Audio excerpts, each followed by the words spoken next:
Vamos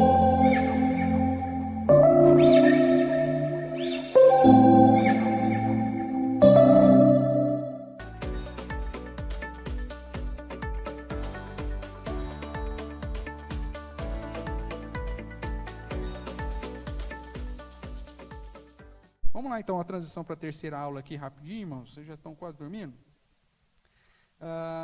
Voltando aqui para a função de presbítero e diáconos, né, que é o mais importante, a gente volta, então, para o capítulo 4 da nossa Constituição, onde nós temos a divisão pertinente aos oficiais. Então, ministros, presbíteros e diáconos, ou presbítero docente, presbítero regente e diáconos. Como que os pastores são chamados, então? Presbítero docente. E os presbíteros normais são chamados de presbítero regentes, que é a questão administrativa. Então, dentro da IPB, nós temos dois ofícios, presbíteros e diáconos. Presbítero docente e regente é uma subdivisão, mas é um ofício só. Vamos pensar numa situação. Vamos imaginar que o presbítero Paulo resolva ir para o seminário. Ele vai para o seminário, passa por todo o processo, vai para o presbitério envia ele, presta vestibular, vai para o seminário, faz o curso lá no seminário, termina, vem para o presbitério, e aí agora? Ele vai ser ordenado presbítero. Não, mas ele já é presbítero, e agora? Então, essa é uma situação falha dentro do nosso sistema. Porque se só são dois ofícios, então, como que é? Aí há a ideia da ordenação para a docência. Então, ele recebe uma ordenação, mas ele recebe de novo uma ordenação de presbítero? Não, ele já é. É só uma ordenação para a função de docência. Mas é algo que na nossa Constituição não é muito claro. Então, tem muito presbitério que fala, e agora? O cara já foi ordenado presbítero, agora vai ser ordenado pastor? Então, são 3 ofícios? Não. Dentro da Constituição, são apenas 2 ofícios. Só que, inclusive, essa questão da pregação é um assunto que, na verdade, o constituinte, como que o constituinte pensa? O presbítero docente, ele tem o ofício de presbítero, mas ele foi ordenado e licenciado para a pregação. O presbítero regente, não. Então, quem poderia pregar dentro da Igreja Presbiteriana do Brasil, segundo a visão da Constituição? Somente aqueles que foram licenciados. Tanto é que o cara termina o seminário, ele não é ordenado ainda, mas ele recebe a licenciatura para pregar. Depois a ordenação, no caso, se ele nunca foi ordenado. Tá? Mas é um assunto ainda que não está muito claro na nossa Constituição. Na cabeça do constituinte era isso. Por quê? Porque a Igreja Presbiteriana ela nunca enfatizou o trabalho leigo. Para alguém pregar dentro da Igreja Presbiteriana, ele tinha que fazer o trâmite normal, ele tem que ir para o seminário, se preparar, para. Só que nós vimos que há uma necessidade. Então, como que funciona a pregação hoje dentro da Igreja Presbiteriana? De alguém que não foi ordenado para pregar ou não foi licenciado para pregar. Ele prega sob a tutela e a autorização de um pastor ordenado. Então, quem que é responsável pelo púlpito? É o pastor ordenado. Mas ele convidou o presbítero Paulo para pregar. O presbítero Paulo não foi licenciado para pregar. Como que ele vai pregar? Debaixo da autoridade, vamos dizer assim, do pastor. Né? Sobre o ofício de presbítero, então é feita uma divisão entre o presbítero docente, que são os ministros do Evangelho, licenciados e ordenados pelos presbitérios para exercer o sagrado ministério. E o presbítero regente, que são homens eleitos pela igreja, ordenados e investidos pelo conselho, para responder pelo governo da igreja. Então, o presbítero é ordenado pelo conselho. E o pastor é ordenado pelo presbitério. Por isso que o pastor é membro do presbitério. Tudo bem até aqui?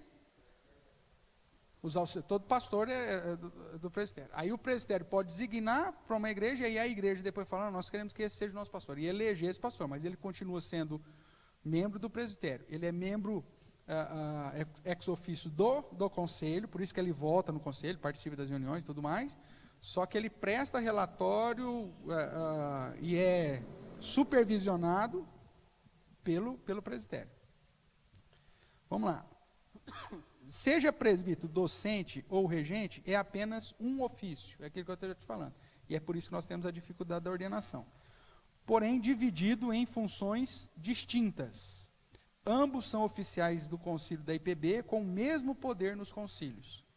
Quando o presbítero é nomeado representante no presbitério, ele tem o mesmo direito de voto que o pastor tem lá. Né? Ele é o representante da igreja lá, e ele tem o mesmo direito de voz, de voto, igual ao pastor que é membro lá. Então, vamos tratar aqui das funções, antes de entrar aqui nos diáconos, das funções do presbítero. O artigo 31, aguenta aí que nós já vamos caminhar. Então, dentro do capítulo 4, os oficiais...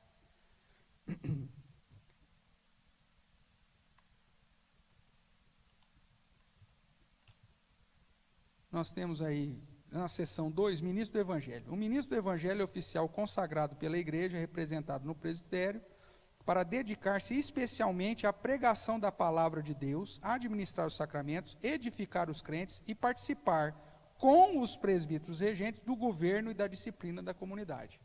Então, o pastor, que é o presbítero docente, ele é responsável pela pregação da palavra de Deus, da administração dos sacramentos e a edificação dos crentes. Isso é função do pastor. O ensino, a pregação, é função dele. E junto com os presbíteros, na função administrativa. Então, aquela ideia que vocês estão assistindo lá aqueles vídeos da IPB, né? Aquele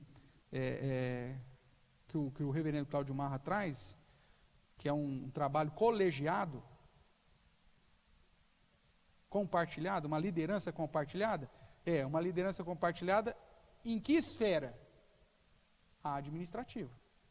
Porque no que tange a doutrina, ao ensino, a pregação da palavra, é responsabilidade do pastor. Quando o presbítero ele perde o foco da sua função e da função do pastor, ele vai fazer besteira. Não, os auxiliares, eles são pastores. Então, por exemplo, o pastor presidente, ou o pastor que está efetivo, ele tem os pastores auxiliares, inclusive é ele que escolhe quem são os pastores auxiliares, porque esses pastores vão estar subordinados a ele. E aí esse pastor que vai determinar, você vai pregar para os jovens, outro, você vai cuidar de casais, ou você vai cuidar da congregação tal, e eu quero que esse tipo de ensino você dê lá, eu quero que você dê esse tipo de instrução lá. O pastor titular, ele tem, inclusive, a competência para direcionar o que os pastores auxiliares vão fazer. Se o pastor auxiliar não concordou com o pastor, o que ele tem que fazer? Dá a linha na pipa, filho. Vai ser pastor efetivo, então. Se você não serve para ser pastor auxiliar, vai ser pastor efetivo. Agora, ele assumindo uma igreja, aí ele é o responsável integral pela prática de pregação e de ensino daquela igreja. Tá? Vamos caminhar aqui. Ainda fala dos títulos, né, que é tudo sinônimo dentro da nossa visão. E aí no artigo 31 está lá, são funções privativas. O que é algo privativo? Algo privado, que é só dele. Ninguém tem que meter o bedelho nisso. E qual que é a função privativa do ministro, do pastor? Administrar os sacramentos, ok? Por isso que casamento o presbítero regente pode fazer debaixo da autorização do pastor, porque não é sacramento, então ele pode fazer. Invocar a bênção apostólica sobre o povo. Lembra que eu pus lá na liturgia? Se tiver pastor ordenado, o cara vai impetrar a bênção. Se não, você só faz a leitura lá de 2 Coríntios 13, que diz que a graça do Senhor e porque o presbítero regente, ele não pode impetrar a bênção. É uma questão da ordenação, da função. O que mais? Celebrar o casamento religioso com efeito civil. Aí isso é função privativa só do pastor. Se for só a cerimônia religiosa, sem o efeito civil, o regente pode fazer, debaixo da autorização do pastor. Não tem um pastor pode fazer, está ótimo. Agora, com efeito civil, só o ministro pode fazer. E orientar e supervisionar a liturgia na igreja de quem é o pastor.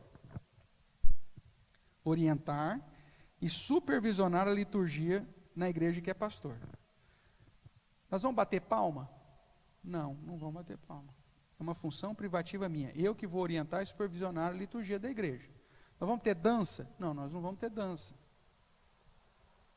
Pastor, nós vamos ter cultinho infantil? Não, nós não vamos ter cultinho infantil. A liturgia, o serviço litúrgico da igreja é função privativa do pastor. Ah, vai cantar o coral? Se o pastor quiser, canta. Ah, vai ter apresentação da irmã, fulano de tal. Quem orienta e supervisiona a liturgia da igreja é o pastor. Então, a pregação da palavra e a questão litúrgica, que a pregação da palavra, você sabe que está dentro da liturgia, você viu lá, nós já estudamos isso, é função privativa do pastor. O presbitério, ele vai fiscalizar o pastor. Se o pastor estiver errando, caminhando para uma perspectiva herética, aí o presbitério tem a capacidade de vir e interditar o pastor. Agora, o presbítero regente, não é função dele chegar para o pastor e falar assim: pastor, minha filha vai cantar domingo que vem. Pastor, o irmão herege vai cantar semana que vem. Não. A liturgia é minha. Eu fui ordenado para isso. Eu vou responder diante de Deus disso. Mesmo porque eu não posso colocar nada no culto que Deus não ordenou. Eu tenho que fazer e fazer bem feito. Então a liturgia é minha. Enquanto eu não acho que aqueles que eu estou pastoreando estão aptos para participar mais ativamente na direção da liturgia, é um direito meu. Porque eu que vou prestar conta diante de Deus.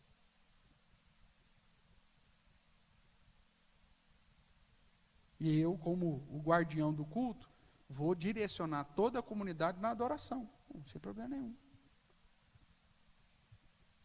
Aí, quando o presbítero regente quer meter o bedelho onde não é função dele, aí ele cria um problema. Mas por que ele quer fazer isso? Ah, porque a mulher falou que queria cantar.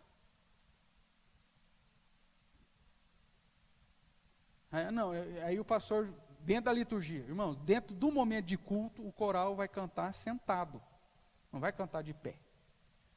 Não é apresentação. Já que não é um cântico congregacional, mas é um cântico de um grupo da igreja, tudo bem, mas ela vai fazer como parte da congregação, e não uma apresentação para a comunidade. Ai, meu Deus, isso é um absurdo. A liturgia é minha, cara. Agora, vai ter uma cantata. Ah, tudo bem, põe purpurina, gelo seco, aí você faz o que você quiser, é uma apresentação. Ah, vamos substituir o culto pela apresentação da cantata. Isso é uma aberração, isso é um bezerro de ouro. Uma festa em nome do Senhor que não é um culto. Então, qual que é o dever do pastor? Não, meu amigo, nós não vamos fazer isso. Nós podemos até fazer isso no horário mais cedo, mas o culto nós vamos ter logo depois. Vamos fazer no sábado. Vamos fazer. Mas veja, o guardião da liturgia é quem? É o pastor. E a igreja precisa, no mínimo, respeitar isso. Você pode até não concordar.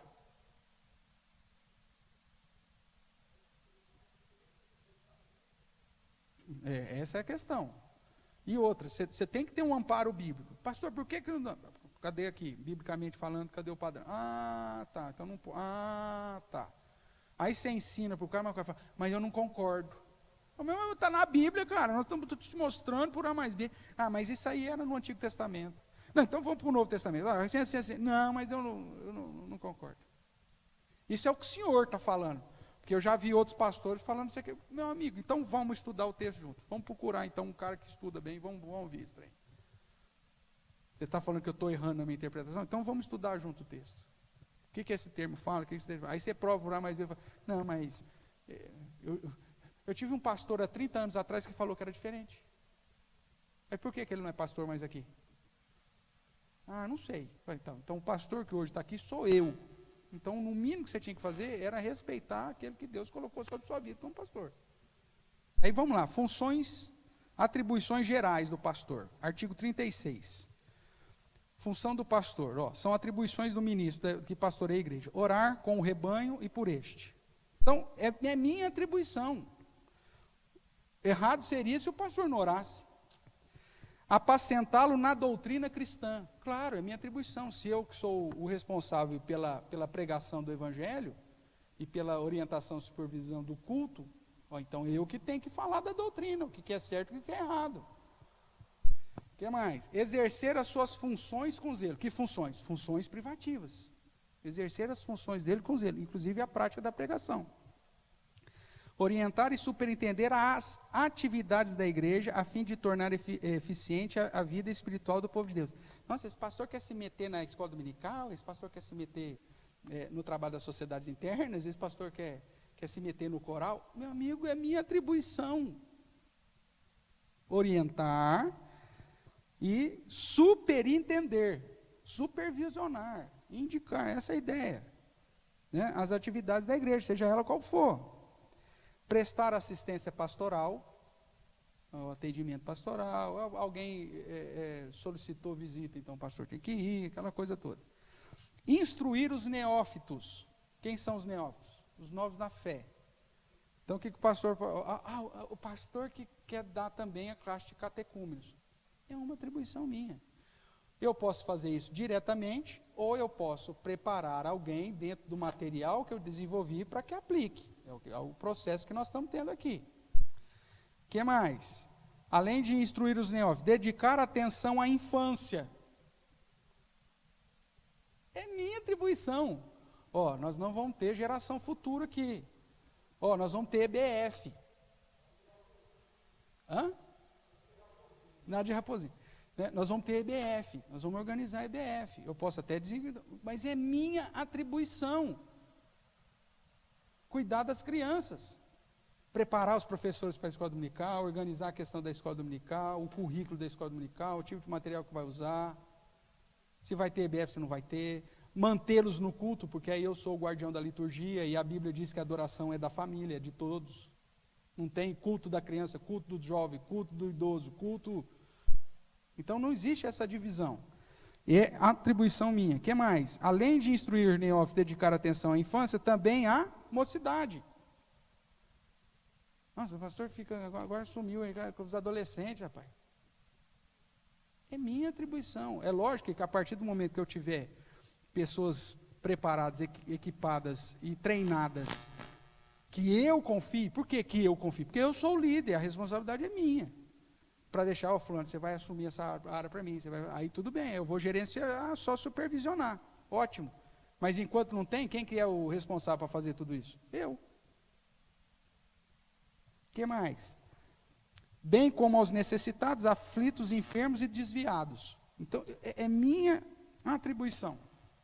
Se eu não faço isso, eu estou quebrando a minha atribuição. Então, o pastor está envolvido com a ajuda diaconal? Com assistência social, o pastor veio fiscalizar como que está a questão da cesta básica, o pastor veio querer saber dos professores, se os alunos, cadê os alunos que não estão vindo na escola dominical? É minha atribuição. Se eu não faço, é porque eu sou um péssimo pastor. Agora, é engraçado que todas as burdoadas que eu levei foi justamente para exercer as minhas funções privativas e as minhas atribuições. Vê se o cara tem alguma coisa para falar de algo que eu deixei de fazer. Pô, esse pastor é um vagabundo, cara. Esse cara não visita ninguém, esse cara não dá atenção para a mocidade, esse cara não organiza nada, esse cara não visita os pobres, só visita rico. O cara não tem isso aqui para falar de mim, cara.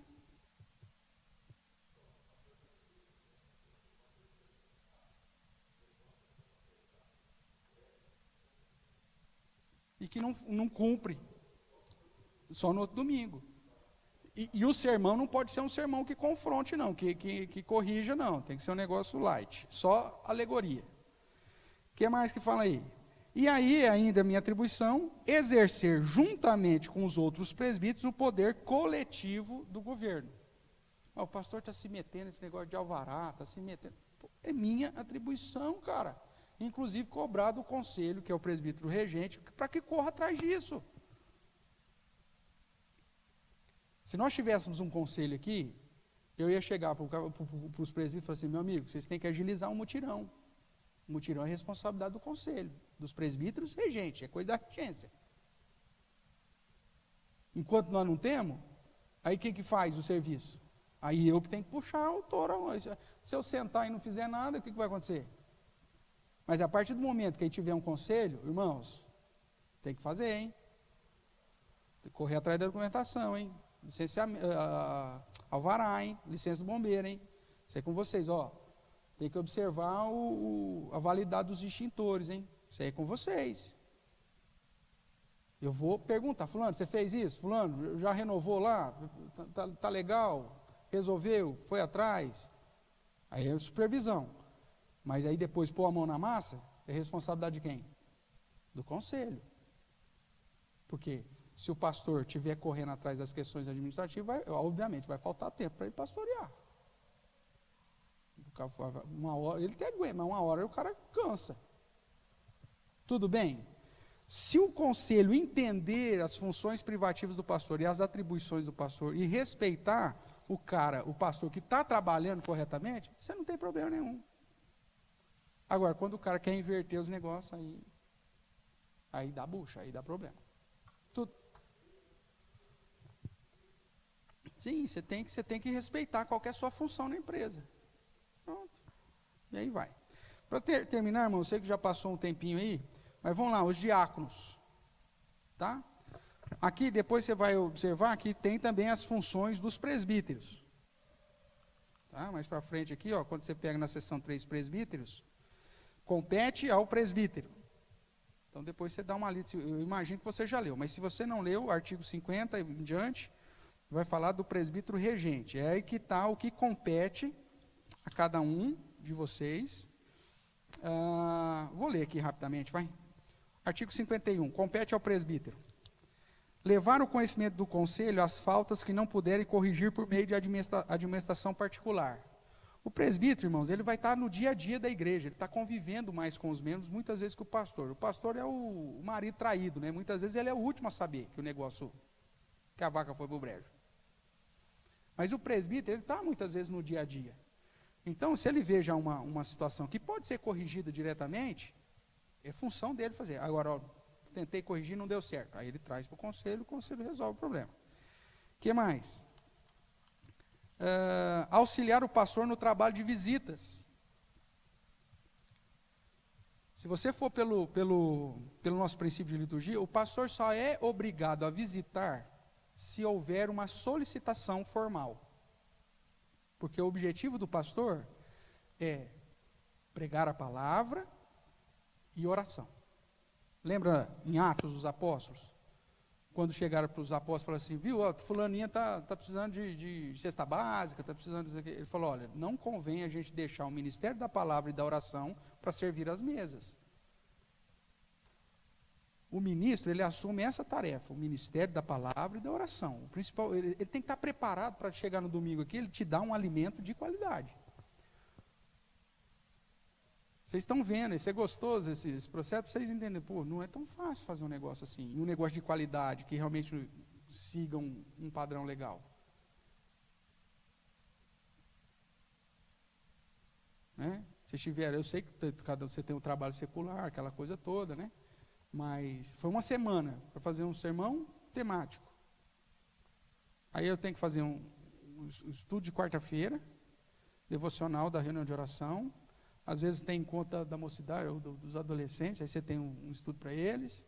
Aí você tem escola dominical e um sermão. Ou quando é primeiro domingo, você tem 2 sermões. Na mesma semana. Então, se o cara tiver que ficar cuidando de algumas situações que os presbíteros, que é função dos presbíteros fazer, aí, mutirão, todo aí, estamos juntos aí, então acabou.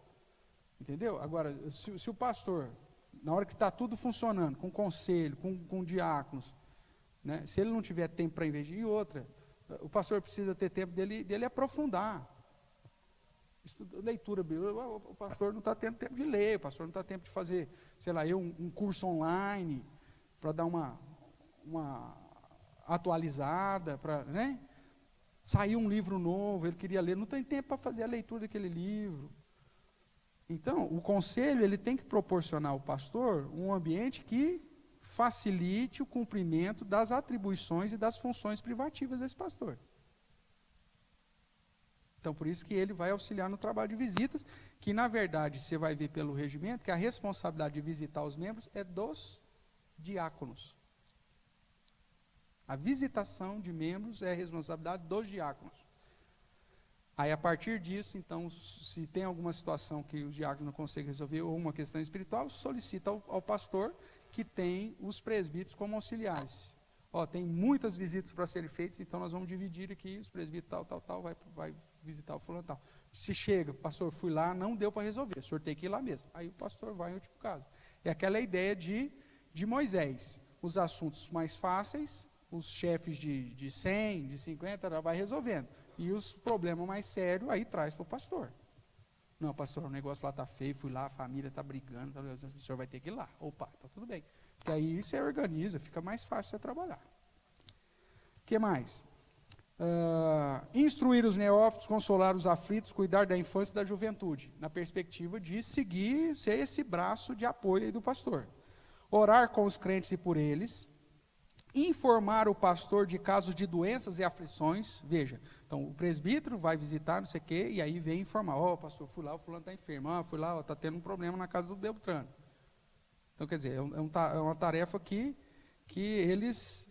os presbíteros têm que fazer. O que mais? Tomar parte na ordenação de ministros oficiais e representar o conselho no presbitério, este no sínodo e no Supremo Conselho. Tá? Mas depois você lê com mais vagar aí, se tiver dúvida a gente tira. Nosso tempo já foi, mas vamos lá para os diáconos. Os diáconos são oficiais da igreja local a quem pertence.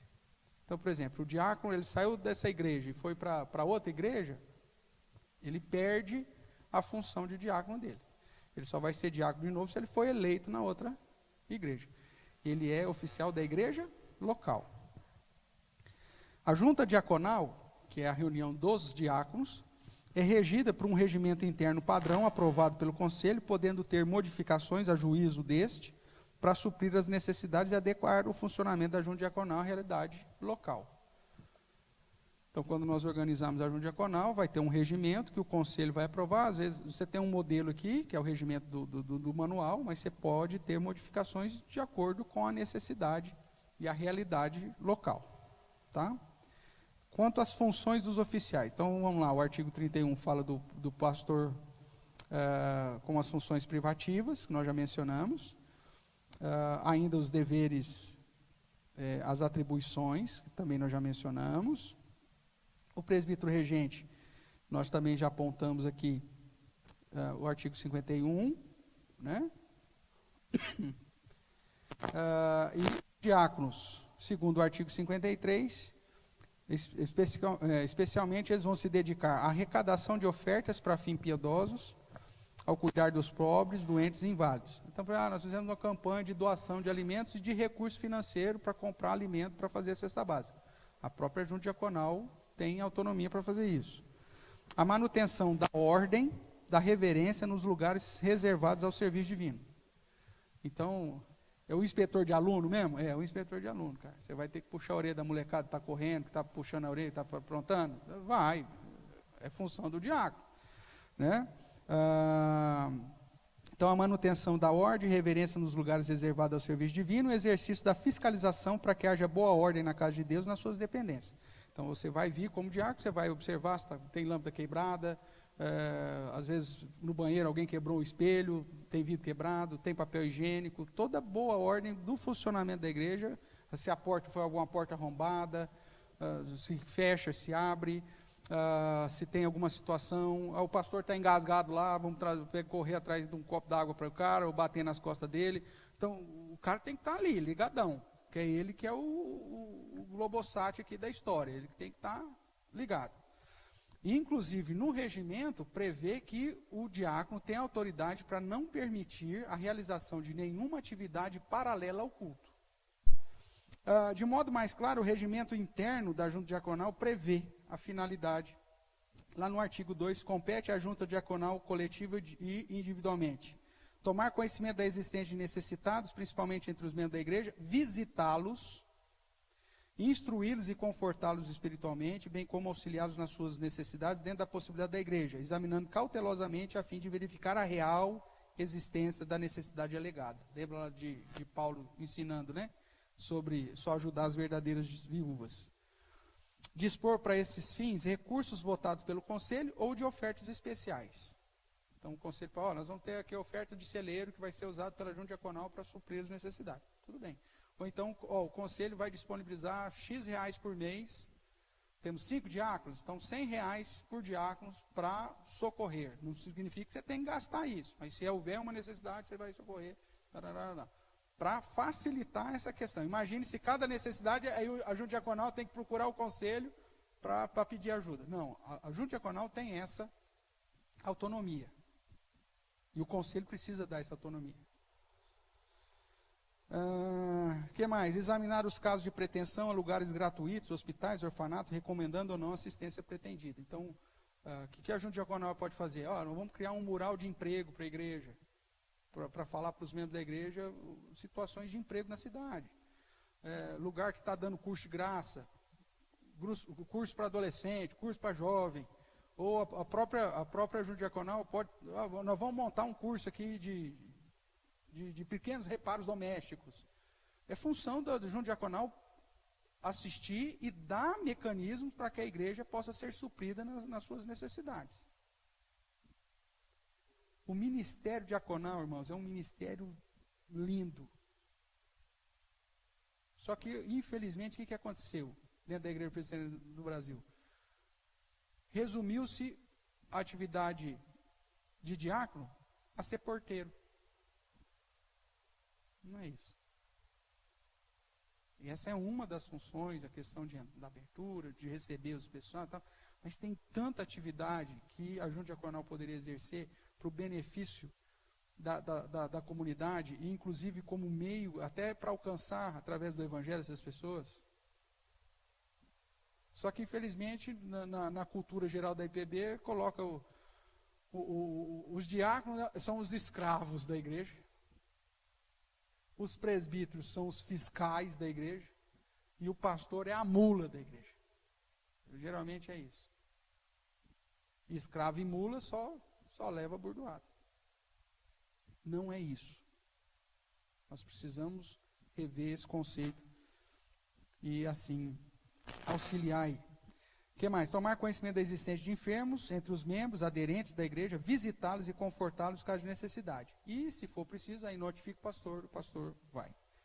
Veja que essa questão do visitá-los, está repetindo aqui, porque é função da junta diaconal. Comunicar os presbíteros e o pastor a existência e as condições dos enfermos. E manter em dia, com meticuloso cuidado, a lista dos endereços das pessoas que estão recebendo auxílio da junta. É função você manter essa escrituração para que a pessoa não receba 2, 3 vezes a mesma ajuda, para que a pessoa não acabe usando de má fé aí com a igreja. Recolher as ofertas dos membros, amigos da igreja, contá-las, encaminhá-las imediatamente e diretamente à tesouraria. Então, até conversei com o Paulo, a gente está vendo, assim que a gente tiver organizado, existe uma metodologia, onde você tem sempre 2 pessoas distintas, rodando, de um rodízio, justamente para evitar, você põe sempre os mesmos, os caras falam, vamos pegar 50 hoje? Então, você põe lá 2, com a supervisão do tesoureiro, anotando uma lista, tudo que entrou, tal, inclusive nos envelopes das pessoas, para que a pessoa depois possa verificar com a assinatura de quem conferiu se o valor bateu, porque tem gente que faz isso também, O cara põe 50 lá e marca que pôs 100. Aí você abre, só tem 50 aqui. Você tem 3 pessoas, você viu, fulano, tá. Então nós vamos anotar que só tinha 50, e aí o tesoureiro depois vai conversar com o irmão, tá? Vai fazer, verdade, eu tive que comprar não sei o que, eu peguei e fiquei de repor depois e não pus. Sempre tem essa miguezinha aí. Na verdade, o cara está testando para ver se o negócio é sério mesmo.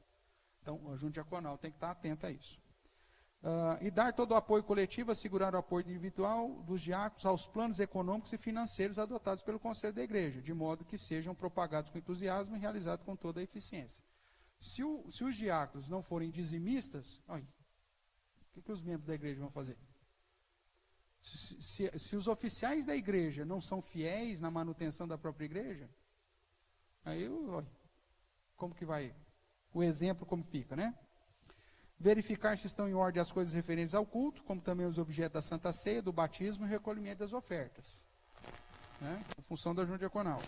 Observar a ordem conveniente nos pátios arredores do templo, desde a rua até as dependências internas. Então, todo esse cuidado, para nenhuma criança sair correndo, tudo é função da junta diaconal. Então, veja, pastor, é muita coisa. Por isso que a junta diaconal tem que ter bastante gente mesmo. E não funcionar como um sindicato necessário, né? Põe só 3 de escala, o cara fica de escala uma vez por ano, como diácono. Porque só põe 3 lá. E não supre as necessidades da igreja. Pô, isso não adianta, cara. Isso aí, não. Você não foi eleito para isso, cara. Né? Então, tomar cuidado. É um serviço, e é um serviço que precisa ser feito do jeito certo. Evitar de modo absoluto que haja reuniões em outras salas ou palestras entre membros da igreja ou simples assistentes dentro do templo ou nos pátios durante as horas do culto. Então, veja, é proibido ter qualquer outra atividade paralela nas dependências da igreja enquanto está tendo um culto solene. Então, vai ter a reunião da mocidade no horário do culto. As crianças vão sair para uma atividade no horário... Não. A hora do culto é toda a igreja servindo e adorando ao Senhor. Cabe ainda ao presbítero e ao diácono, segundo o artigo 55, serem assíduos, pontuais no cumprimento dos seus deveres, questão do horário é fundamental, irrepreensíveis na moral, sãos na fé, prudentes no agir, discretos no falar. Isso aqui dá um pepino, você tem que saber, né? Principalmente você que está visitando as famílias, vendo a situação das famílias, se o cara não tiver uma prudência no falar, ele chega em casa, você não sabe onde eu fui hoje. Fui na casa da... olha, estão brigando, rapaz. Estava tudo danado lá, tal. Aí essa mulher já vai no zap. O fulano chegou aqui em casa, falou que o Beltrano e a fulana brigaram, tal. Isso aqui... Então, boca de siri. E exemplo de santidade na vida. Tá bom? Dá uma lida nesses artigos aí. E aí, se surgir dúvidas, vocês perguntam lá, a gente vai respondendo à medida que for possível. Tá bom? Vamos orar, encerrando? Deus, muito obrigado, te agradecemos por mais esse momento que passamos juntos, pedimos a tua bênção, que o Senhor nos guarde, nos proteja durante o resto da semana, e que possa o Senhor mesmo confirmar no nosso coração, ó Deus, o teu chamado, para que possamos servir ao Senhor da maneira correta, em obediência, em fidelidade, em temor, e assim sermos instrumentos da tua bênção. É o que nós clamamos em nome de Jesus. Amém.